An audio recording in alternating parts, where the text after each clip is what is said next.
kulendi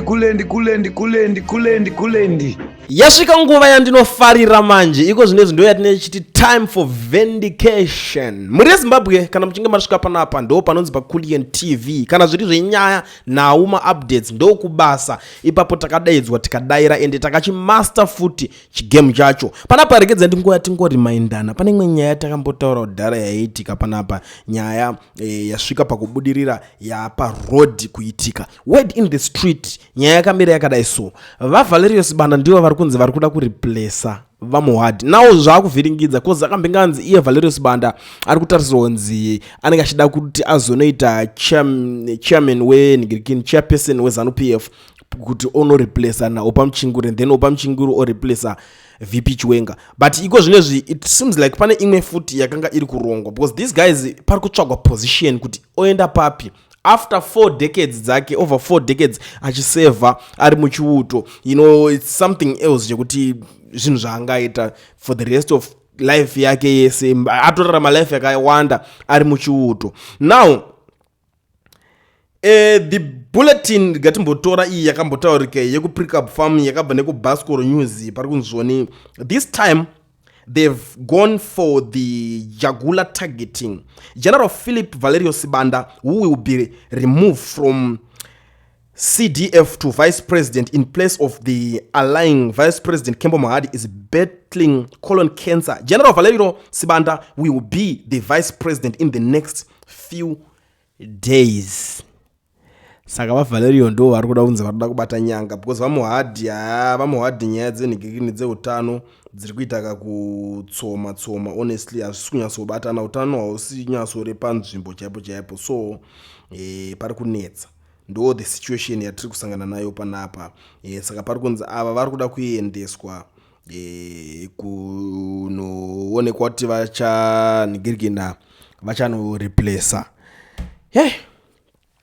zvovhiringidza cause it looks like Chiwenga manje vanenge vachichika kuti vanotangana naye kuita sei, and at the end of the day futi Chiwenga is more like a bribe kumaZimbabweans. ndosaka mukuona kuti nyaya yaChiwenga yanga yekurovesa vanhu vakadambotisimuka gore regudo guru chichi, vakabatwa vakasungwa, vamwe vakarohwa, vamwe vakaitwa zvakasiyana-siyana. vangoda kutaura nyaya idzodzo cause ndo munhu atoonekwa anenge atori threat of which anenge akanyarara zvake ataureka kuti ndakudawo kupinda apa. anenge achingoita zvinhu zvake akanyarara namadhamu yake vachingoita zvinhu zvelife yavo. but vakuona kuti regedza tichitora imwe nzvimbo iri simple. chinoitika pana Mohadi is more like a place holder cause haasi munhu wekuti ari vocal, haana any controversy, haana kana even kugadzirirwa mascandals. but pana Chiwenga vakatanga vagadzira maongrikini. ndosaka imwe nyaya yaChiwenga itambotaura chiti Chiwenga haana one day rakambosumuka achiti ndoda kuitawo president. handimukuzviona but Chiwenga akagadzirirwa tunyaya ari kwaari ikoko vachitoziva kuti uyu tikamugadzirira tunyaya toda kuona vacho vanokwanisa kuzosumuka pateta kudaita zvinhu zvedu, vanhu vachasumuka vacho ndanani vachida kukwanisa kumurwira. ndo nyaya dzadziripo. saka vanogara vaweekenda munhu wavo kudhara vobva vatoona kuti iwe ukada kutaura nyaya dzaChiwenga like izvezvi kudatanga kutobuda chidoda kusapota Chiwenga, kusaidhira Chiwenga zvinenge akurovesa mukati. saka ini ndangoti muri yeZimbabwe Valerio uya panyaya iyaya dzaitaurika achinjwa nigirikini manje magopost. It's either Valerio achaitwa chairperson weZANU-PF achireplace OpaMchinguru, then OpaMchinguru zonoreplace VP Chiwenga, kana kuti Valerio ari kuda kuendeswa obva ita vice president direct achireplace Kembo Mohadi. ipapo ndo patakuda kuona. but nyaya imwe inonetsa manje panyaya idzodzi ndeye kudai so inini manje Valerio inanyazo zoti ndikupi zvaValerio zvinonetsa kunzwisisa cause at the end of the day pane nyaya dzeunit dzedzi andimogara muchitofarira unit day. panofanira kunge pane vice president from Matabeleland, vice president from Mashonaland, kwenyu kumashona kunikirikini kuHarare, team H-Town chichi zvakangoenda zvakangodaro. saka mavice president ndo mamirira anenge akaita maths dzacho, one weuko zvotokontinya bhora richitorohwa rakadaro.